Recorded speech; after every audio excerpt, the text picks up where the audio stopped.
Welcome to Multifamily Syndication Unscripted, a show that teaches investors the truth about multifamily real estate. Your hosts, Ben Leybovich, Sam Grooms, and Scott Hollister have more than 30 years of combined experience in real estate and finance. We are active multifamily syndicators and operators, providing you with detailed and cycle-appropriate content. Absolutely no fluff. So, if you want to be smarter about how and where you put your capital to work, listen up. You will learn what works in today's market conditions. I'm trying to think of the name now. Welcome to the Multifamily Syndication Unscripted podcast with Scott Hollister, Sam Grooms, and Ben Leybovich. This is season 2, episode 2. We're talking about lessons learned. And Ben comes to the rescue. Thank you, Ben. Seem very organized. That is so funny. You guys have no idea. If it wasn't for merging two calendars, my wife's and Sam's, I wouldn't know a thing about what I do on a daily basis. Yeah, we basically manage Ben's calendar for him. Nice. Living large.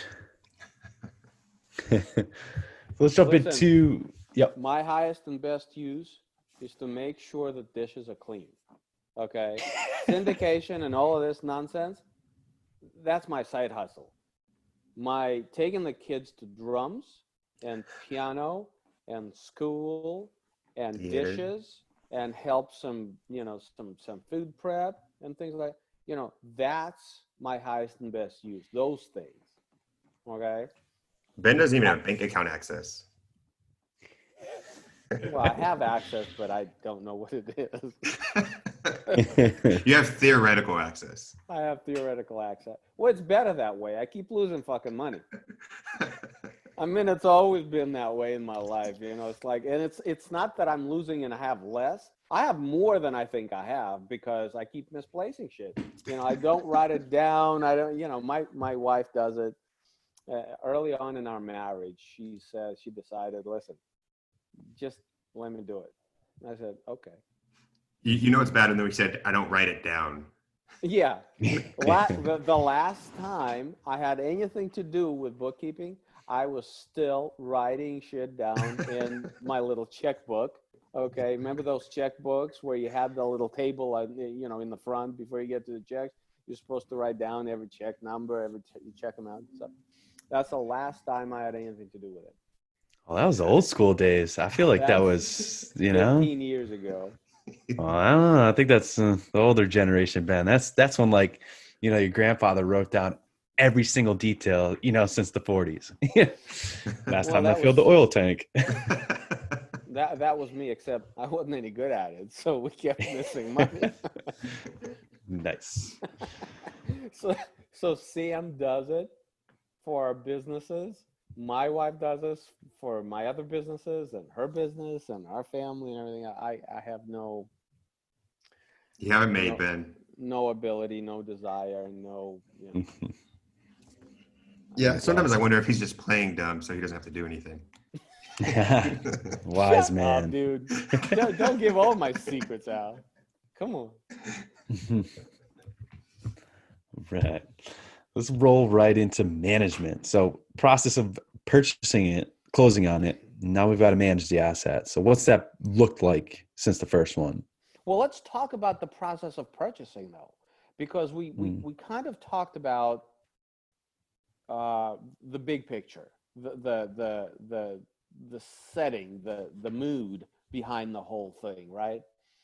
But why don't we just go through the process of purchasing? Because it's a circus show, and it's an interesting thing to discuss. I mean, before we even get to the management, the timelines and the bankers and all the emails going back and forth and all of that. I think people probably want to know what that's really like. And so now, with that said, I'm going to go ahead and take a pee break, and Sam can walk you through the process. Do we want to go before that, even getting the deal under contract. I mean, Yeah. Yeah, we should. I think a lot of people think they underwrite and then they come up with what they can pay, and then that's their LOI. But the first thing we do is when a deal comes in is we ask the broker, what's the whisper price? What's your guidance on this? What's it going to be traded for? And in this environment where it's a seller's market, they basically dictate what it's going to go for. When the broker tells you it's going for X amount per door, it's going to go for pretty close to that. Or a lot of times over that. Yeah, most likely over. So the process of taking down a property that's on market goes like this. You receive the documentation from the broker. Hey, I got property for sale. Now we only buy in Phoenix because we think that we can stay dialed in by being local. I know that a lot of syndicators buy all over the country. That's just not something Sam and I want to do. So we stay here because guess what? If a property looks the right vintage, the right mechanical setup, the right kind of location, the right unit mix, the right unit size, a lot of, we have the criteria. If it doesn't meet that criteria, the thing goes in the garbage to begin with. But if it meets the right criteria and, it looks like the guidance from the broker is something within $1 million of where we would think it's logical or reasonable, then we drive by. And the fact is we're local, so we can drive by. And that's one of the benefits of being local. Mm-hmm. We drive by. So then the broker shops the property for 3 weeks, 4 weeks.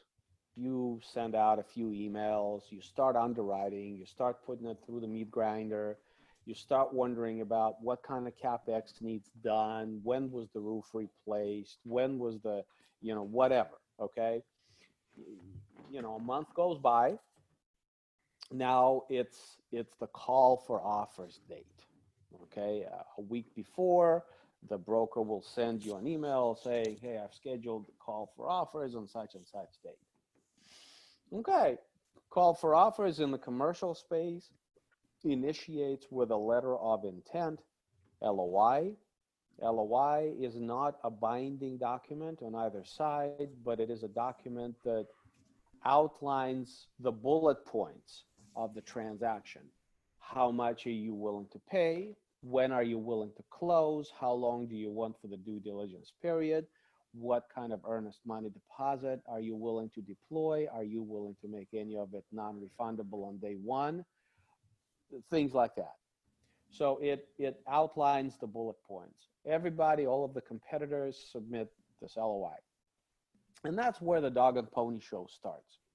Because, 15 people submit an LOI.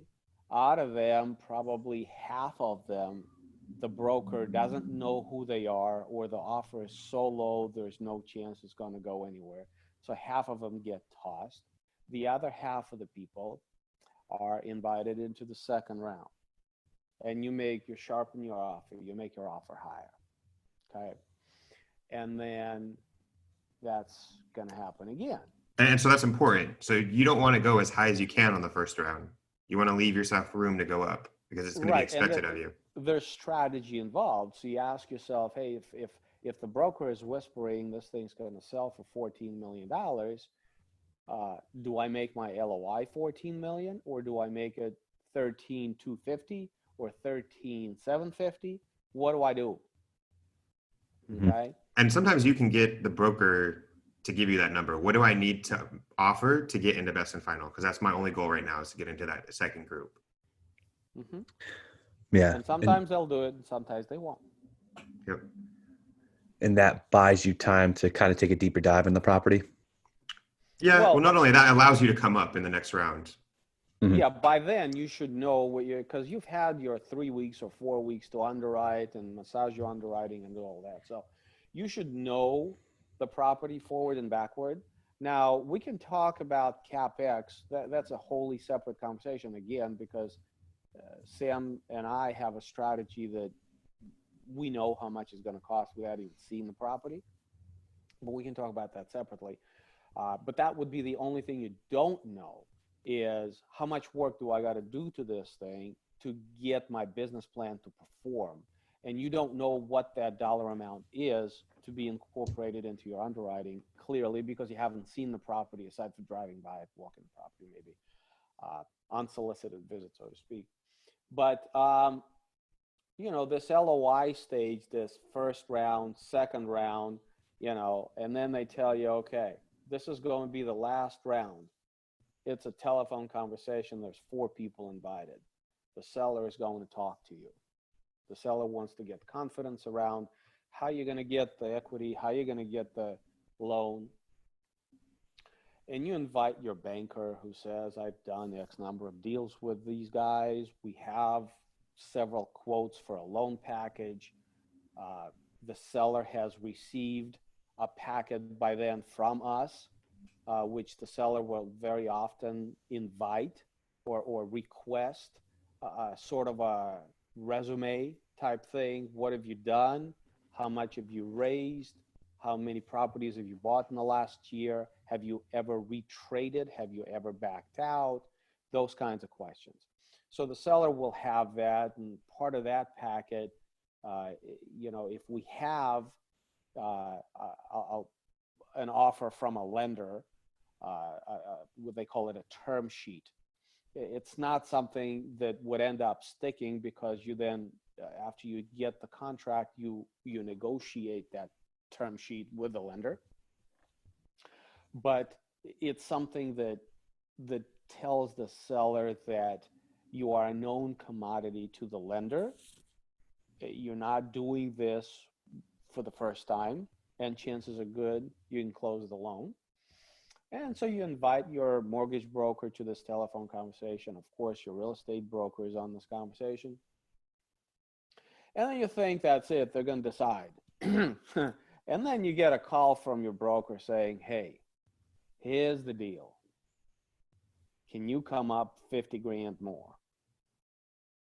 Or something like that. So I feel like the dog and pony show never ends.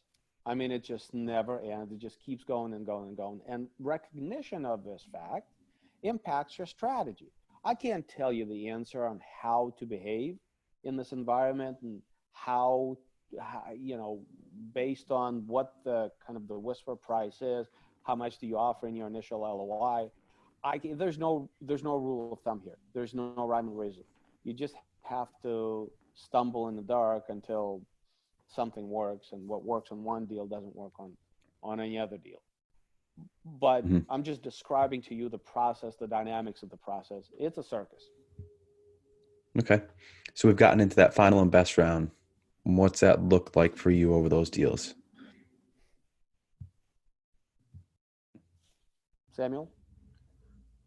Well, so hopefully not every deal you're getting is final and best. Those are the ones where you're fully on market, you're going through the whole thing. A lot of times what we have tried to do, like when we got the first one, is they had a call for offer dates set. But we specifically asked the broker, is the seller willing to take us, if we give up his price that he wants now, can we skip all of that? And that's how we got our first deal. We didn't have to compete against everybody directly. So that would be my first recommendation. See if the seller is willing to skip all of that and if you could offer him the price he wants. But it took a specific kind of a seller. Yeah, absolutely. Right? He didn't want the dog and pony show. He didn't want to go through the extensive due diligence for 3 or 4 different groups, ask all of the questions. You know, there are some sellers who are like that, and I've been that seller, and I may be that seller again, where there's a lot more value in getting things done easier and quicker rather than getting an extra $300,000 on the purchase price. Yeah, and I would say that seller is more the exception, but it's worth asking because it got us our first deal. Right. Nice. Another to skip it is obviously off market completely. The seller's not looking to sell, but the broker has a relationship with him and gives him an offer that they just can't refuse, and they just take the sale, and they don't want to. It saves everybody a lot of time if they like the price and they don't have to go through the whole getting the property ready for market and marketing it and call for offers, best and final. Everybody would rather skip all of that so they can get a decent price. So that's just getting your broker out there to pound the pavement and find someone willing to sell you a deal. And then so we got one property like that, one property with the other situation we just talked about. And then two, we went through best and final. Mm-hmm. Well, I like the Godfather advice. Get him offer he can't refuse, right? Yeah. Yeah. That's awesome. We're going to break your kneecaps. So whoa, hey. there's different mentalities out there. Some people, some investors have a clearly defined parameters on the hurdles as far as their investment returns that they want to hit. Once they hit those hurdles, they don't get greedy. Here's what I need. This was the plan. I'm very happy having hit those hurdles. I will do a deal with you. There's other sellers who don't want to leave a single cent on the table. The greedy sellers. And they're the guys that are going to go through the highest and best. They don't care how easy it is, how long it takes, how difficult it is, they just want the highest price. So it just depends on what kind of seller you are dealing with and what else is going on in their ecosystem that underpins the reason for the sale. It's funny you say that, but I've never thought about this. But 3 of our 4 deals, they were bought by the seller in 2013. And I think because we bought by someone that had bought it so long ago, they have so much appreciation that they weren't squeezing the pennies out of it. In fact, the only one that squeezed the pennies out of it was the one that bought in 2015. Mm-hmm. And they were probably still struggling to hit their return objectives to exactly what they wanted. The other guys, I mean, they far exceeded their return objectives. That they weren't pitching the pennies. Mm-hmm. Mm-hmm. So getting awarded the deal, timeline to close, things to line up.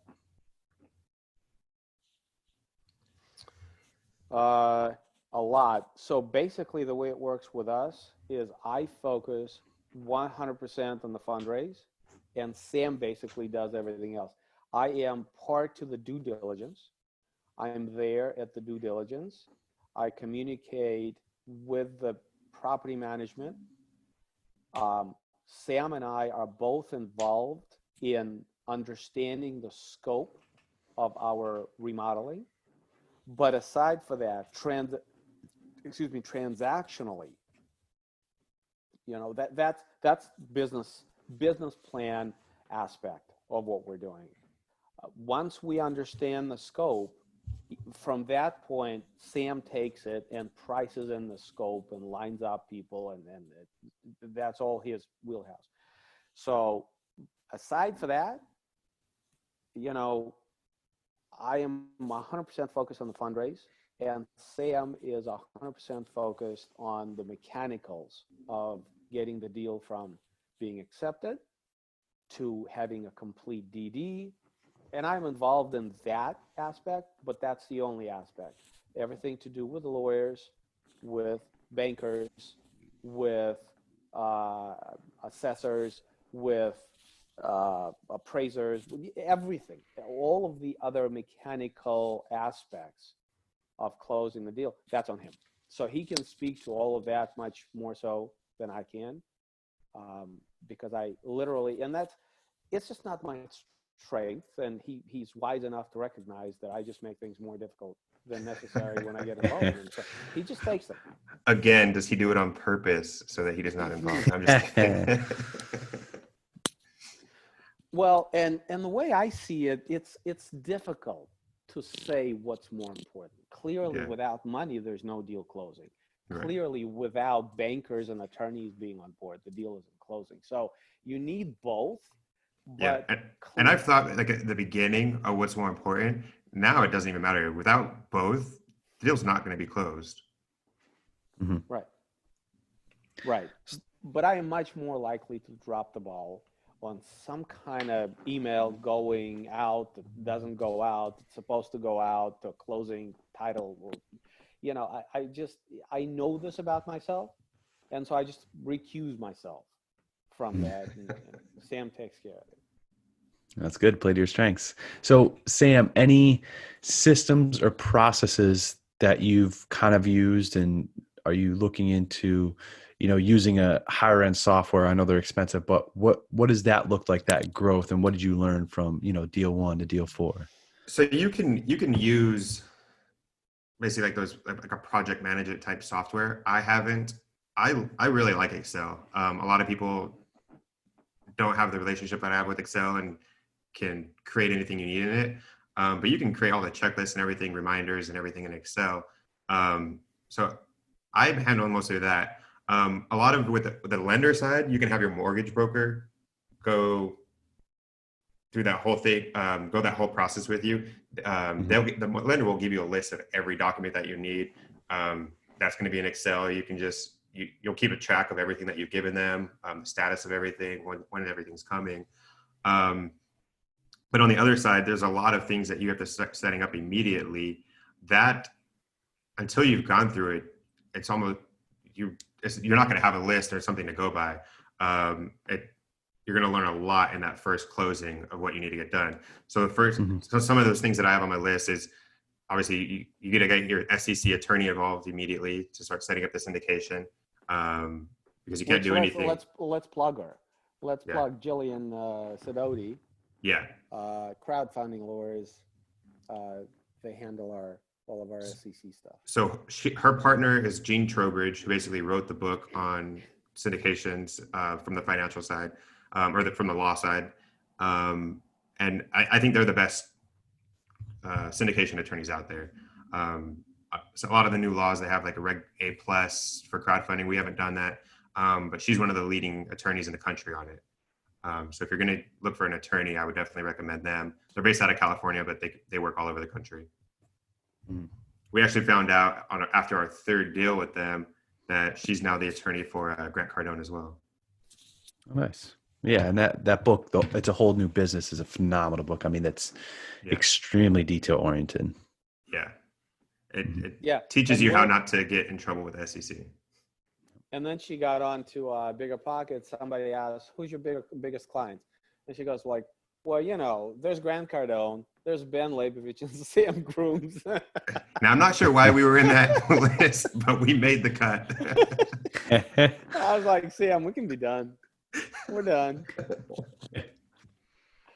But the lender will have a Dropbox, an encrypted Dropbox, where they will want you to deposit all of the documents.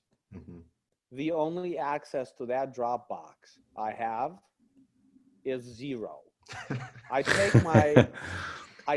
my personal financial statement.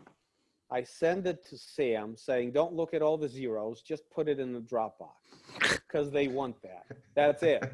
That's the extent of my involvement with that process.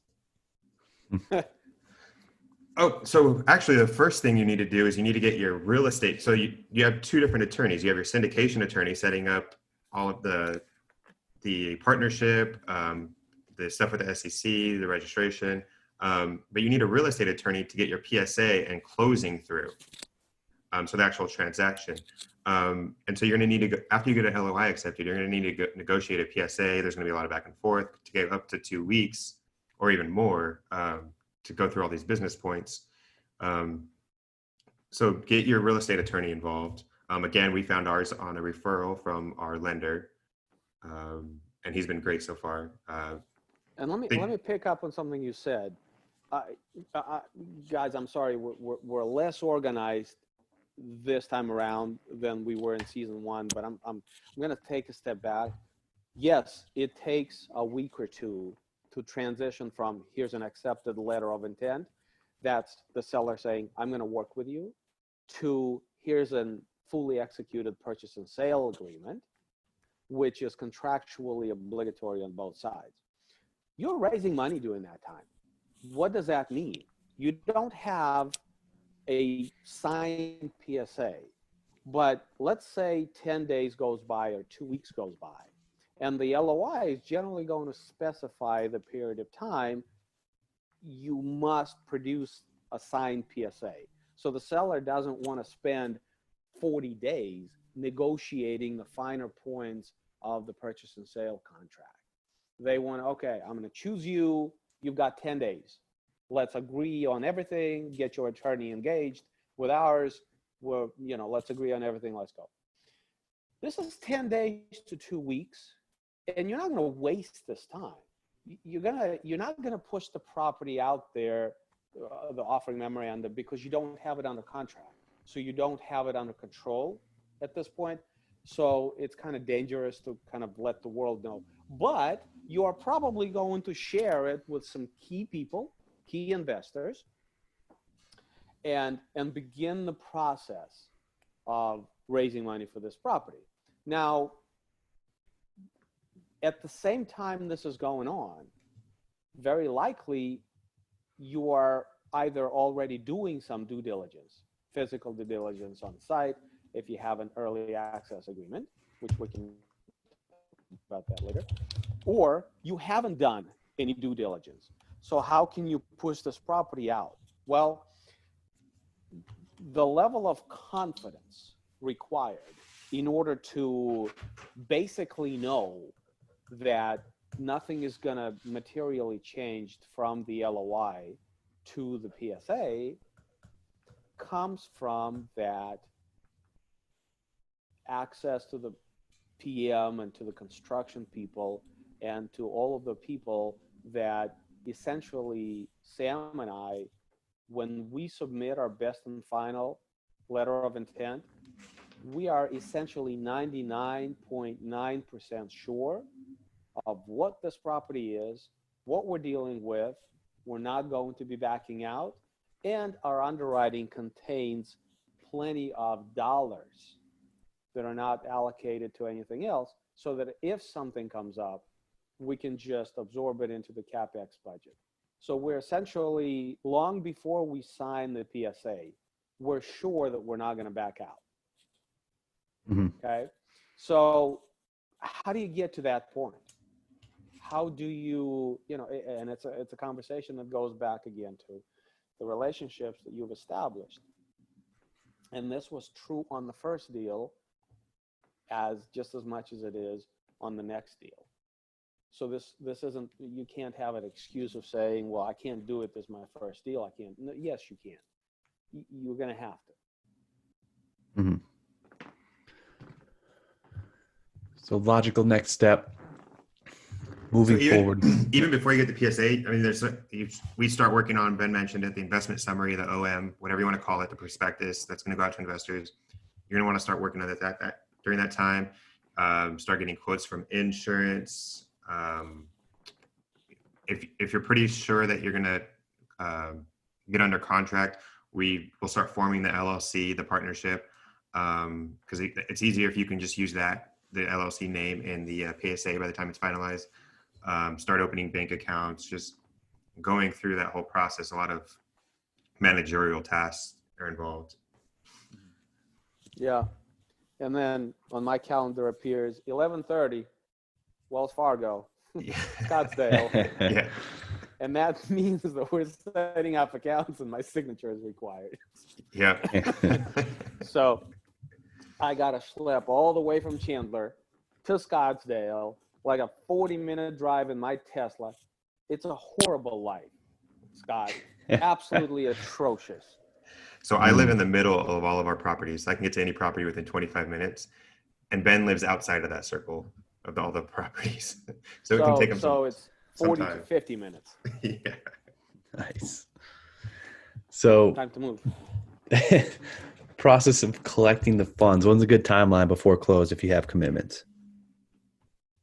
I like to have, well, first of all, I've never really taken any more than about 3 weeks to be fully subscribed.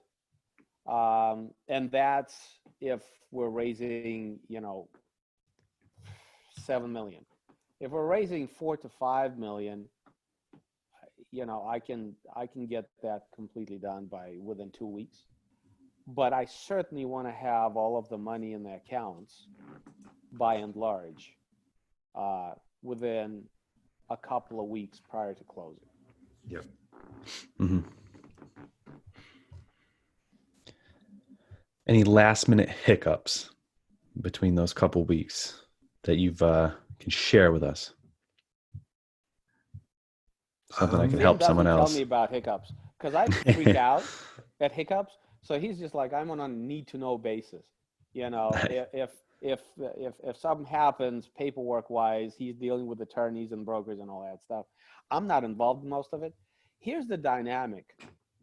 I fly off the handle and I rip people another asshole. And so when look at Sam, visualize Sam in a white shirt and a tie and a coat. Very, very corporate demeanor, very corporate approach to communication, very corporate everything. Sometimes that doesn't cut mustard.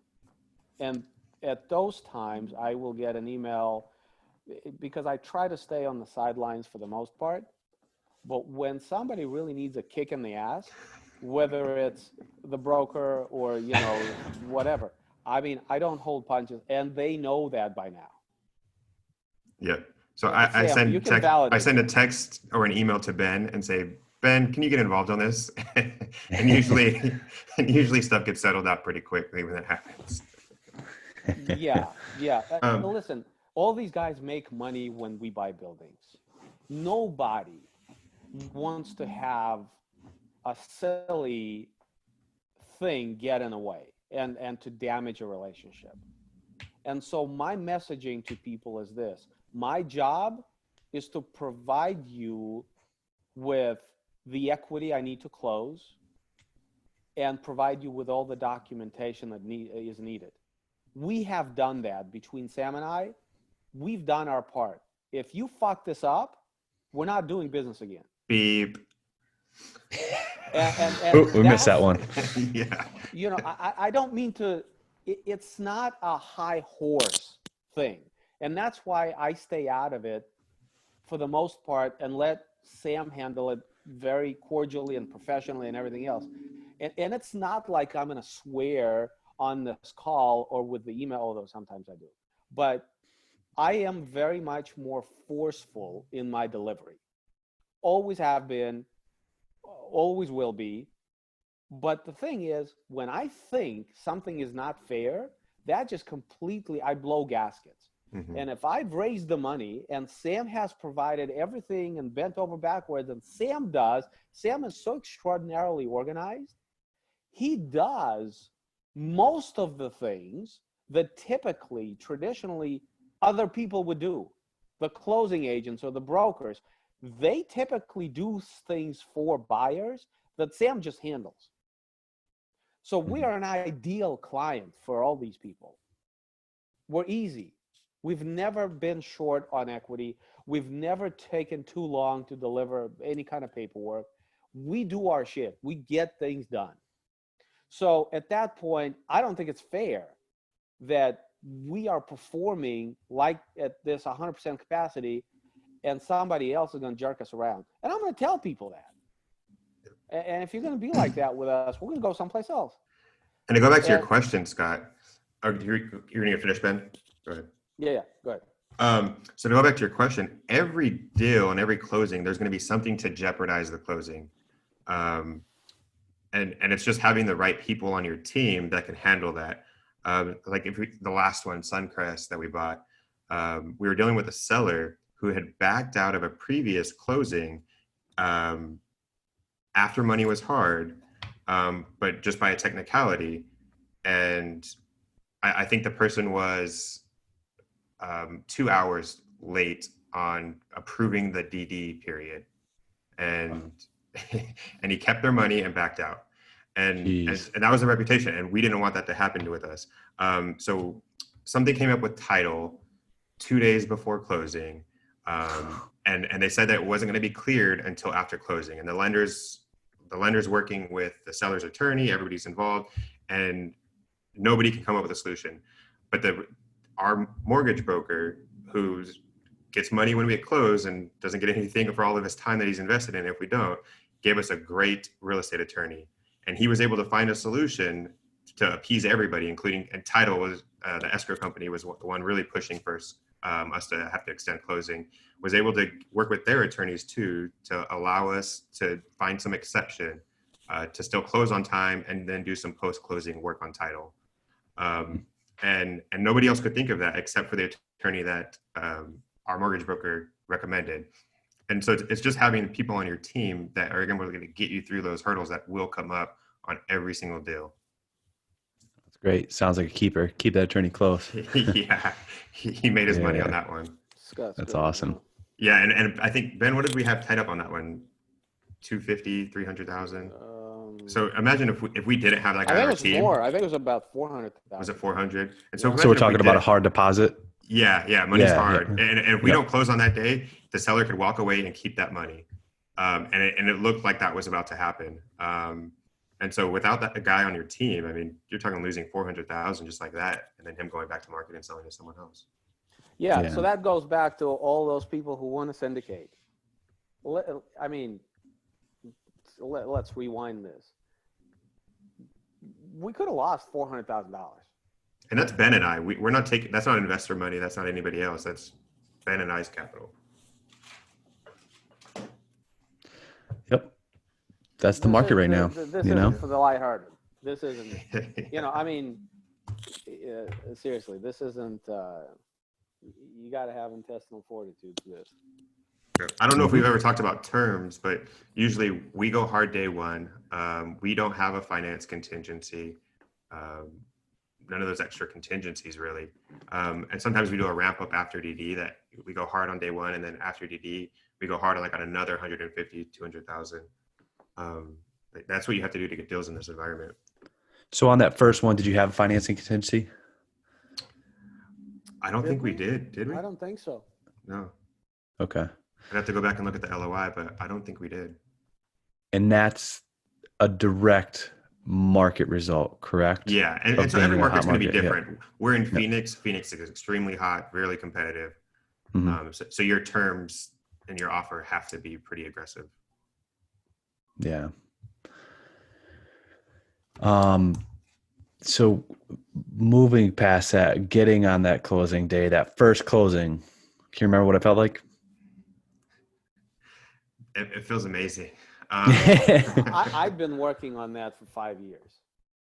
I mean, I've been studying it and trying to figure it out. And I was back in Ohio, and then I moved to Arizona. I mean, it was a long process for me of wrapping my head around all this and trying. So yeah, it was. So you just put me back in the closing day, and actually, it just made me think of what I've learned after that first deal. Do not send your wire the last day. You might, they don't give you the settlement statement until the last day. So you don't know exactly how much you need to close until that final day, maybe even an hour before, but don't wait till then to send your wire. So now I send my wire a day or two in advance, and I just send an extra 500,000 and they can refund me after closing. So on the first deal, we were closing on my daughter's birthday. So we were up in everything was done on our end, except the wire. So we were staying up in North Scottsdale for the weekend. Picture this, Sam's in a t-shirt and swim trunks, dripping water all over Wells Fargo bank, standing there. Oh my God. We'll back up. So we're in the lazy river hanging out, and then I'm waiting for the bank to open. So the bank opens at 9. I get out and I say, I'll be back. So I head to the bank to wire all the money. There's a regional manager for banks that have to approve a large wire like that. Well, she was in a meeting all day, but nobody said this. So I submit the wires, 9 o'clock. I think it's definitely going to make it by 2 p.m. So 1:30 comes around and the wire hasn't gone through. And everybody is freaking out. We get out of the pool. We're checking out that day. So my wife, my daughter, we go back to the bank to figure out what's happening. I couldn't get a hold of anybody over the phone. And so we're sitting in there, in our swim trunks, still wet, figuring out, trying to rush this wire through. Turns out she was in a meeting. Nobody had went and got her to ask her to approve this wire. And so my lesson was, don't wait until the last minute. But I let them know that it has to go through that day. And I ask if there's anybody in a meeting who needs to approve this and what are they doing? Are they going to be able to approve it now, or are they going to have to wait? And so these are something you would never think about, but almost ruined our first closing. So that, yeah. So the Good moral lesson of to the learn. story is always something, right? Always Yeah. something Oh, yeah. at the last minute. And really, really important to have, you know what, Scott, I've never been in a corporate setting. I've never had a job like that. And there's politics involved in it, but there's also techniques of how you navigate the corporate environment. I'm completely, I mean, it blows my mind how stupid some of that shit is, but that's not the point. Whether I think it's stupid or not, I would still have to do it. And the thing is, I'm so lucky that Sam can do it. He knows it. He's lived it. He's been there, and he has the patience and understands how to communicate with people in that type of a setting. That's what it takes. So, you know, if you are out there like me and you have a portfolio of property you built up over the last 10 years and you've done well as a landlord, you are graduating onto syndication, you want to do bigger deals, you want to raise money. If you don't have corporate experience, partner with somebody who does. You will have to deal with people bred in corporate environment. And to us, guys like you and me, this may be foreign, completely foreign and infuriatingly frustrating. So make sure you have somebody on your team who can handle that. Yep. So what'd you guys do? How'd you celebrate? So after every closing, Ben and I go to a really nice steakhouse here in Scottsdale and celebrate with our wives. Nice. But we did that that cruise dinner, didn't we? No, that was a different event. I think or maybe was it? I think it was. Or did we go to the steakhouse at the Phoenician for our first one? Oh, I'm confused. Doesn't matter. You we celebrate with some win. some kind of steak dinner. Now we go to Mastro's City Hall here in Scottsdale. Which is I think what, Michelin 2-star, fabulous. Yeah, I mean, that place is amazing. Yeah. Fantastic. Awesome. We So get a Wagyu steak. there you go. Caviar. Oh yeah. Ben's not kidding. I think it was after Ridgepoint closing. We ordered caviar. I had no idea how much caviar was. It was like Oh, it's expensive. $300 for a little. It was $450 for Whoa. this little tiny jar. Was it worth it? Oh yeah, it's really. I haven't ordered it since. But they don't tell you the price for a reason. Smart. But no, that's one of those restaurants. You don't go there if you're not prepared to spend $1,500 for a party of 4. I mean, that's just, it's one of those. But it's completely worth it. Like if you have the means, it's an experience. The kind of service you get there, the kind of food you get there. I mean, you can't. It is what it is. There are some restaurants that just stand out like that, and this is one of them. So it's a special occasion type of thing. Yeah, and it's a big expense, but we do it after every closing, and I think it's good to do, even though it's a large expense, just to celebrate a little bit. Yeah, you got to celebrate the wins. Yep. 100%. So you've closed, celebrated. What's that next day look like on that first close? Was it like drinking from a water hose, or is it, you had systems and processes, you knew what you needed to do?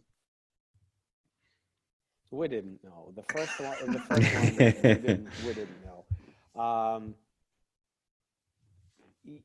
I think obviously the property takeover doesn't have as much to do with us. It's the PM. So timing the closing with when we officially, quote unquote, get the keys to the property and manning that office and putting somebody in place with maintenance and things like that. It's always challenging, always tricky. Now, we buy destabilized assets. And Sam alluded to this because, we buy assets that people purchased at the bottom of the market. For them, they didn't need to do CapEx because they knew that the market would give them an exit. So they didn't need to do the value add. The market was their value add. They're some of the most sophisticated, astute investors. So they come in when everybody's running with the tail between the legs. These guys have the balls to come in. But the benefit of doing that is that we have all this meat on the bone because they did nothing. That wasn't their business plan. They didn't allocate money to do this stuff. They just came in. They kept the thing kind of crawling along the bottom. And then the cap rates went down, they compressed, and so there they go with millions of dollars of equity, simply because they bought at a much higher capitalization rate, which wasn't that much higher actually, but it makes a big difference. In that time also, rents have gone up dramatically, clearly, over the last 4 or 5 years. And so these people have millions of dollars of equity, and they leave us the meat on the bone to come in and buy the property. What does it mean when you're buying a property where the owner walked into the property with the expressed business plan of doing nothing? Just band-aiding the thing as little as possible to keep it occupied so he could, just hold on to it and sell it. It's a mess. Every time you get in, it's a mess. From a green water in the pool to lack of applications and qualifying processes for tenants and rent rolls not matching and this and that. I mean, it's a mess. And so to illustrate your point, at Suncrest, the day we closed was the biggest rains the Valley had here in Phoenix in like 2 to 3 years. And so we just had nonstop complaints on roof leaks, and it was just band-aiding the property for that first week or so. Yeah. And of course, replacement of the roof is part of our scope and things of that nature, but it takes time to kind of get up to speed. Now, taking over the office and manning the office and trying to figure out who's in the property and why, because listen, you don't even know. You're buying a cat in a bag. But that begs a very interesting conversation. If you are not buying a black bag job, then you're buying a stabilized property. If you're buying a stabilized property, you don't have any value add, or not much. If you don't have much value add and you're at the top of the market, what the hell are you doing? What's your exit? Okay, so we can talk about risk, and we can say, yeah, because that's our seller profile, that's our seller avatar, and that means that our property is going to be somewhat of a band-aided kind of disaster zone. It's true. The takeover is going to be a bloodbath. It's true. But what it does do is it offers us an opportunity to say, we already know it's a disaster zone, so we might as well plan on CapEx on everything across the board. So at the end, we know what we're going to have. So when we talk about safety, what's safer? Coming in with an extraordinarily large CapEx budget and reserves, and know that everything's going to go wrong and you're going to fix it, and then you'll know what you have, or coming into something more stabilized, not incorporating very much CapEx to begin with, not having as much reserve to begin with, but because it's stabilized, you can't afford either because you got to pay more for the property, because guess what? It's stabilized property. And then when things do go wrong, are you well enough capitalized to handle it? So it's a very interesting strategic business plan, strategic conversation, but that's what we do. That's one of the benefits of what we do is we know everything's going to have to be replaced, and so we have the money up front to do it. But the first couple of weeks is fun. Yeah, and we can actually go in the management episode. We can go into more detail about that. The first couple of weeks, taking over. Sounds good. Ben, why don't you take us out?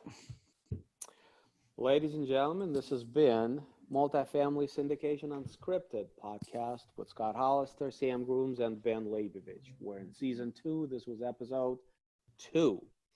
We are unwrapping our year's worth of experience of having purchased $50 million, close to 500 units in 1 year, trying to give you perspective on the madhouse that is the life of Sam Grooms. We've now morphed into one person. We've now morphed. That happened. It's a Freudian slip. Did you notice? I noticed. My life don't belong to me anymore. Forget it. We will see you in the next show. I promise we'll be wearing the same clothing because we're recording it in 3 minutes.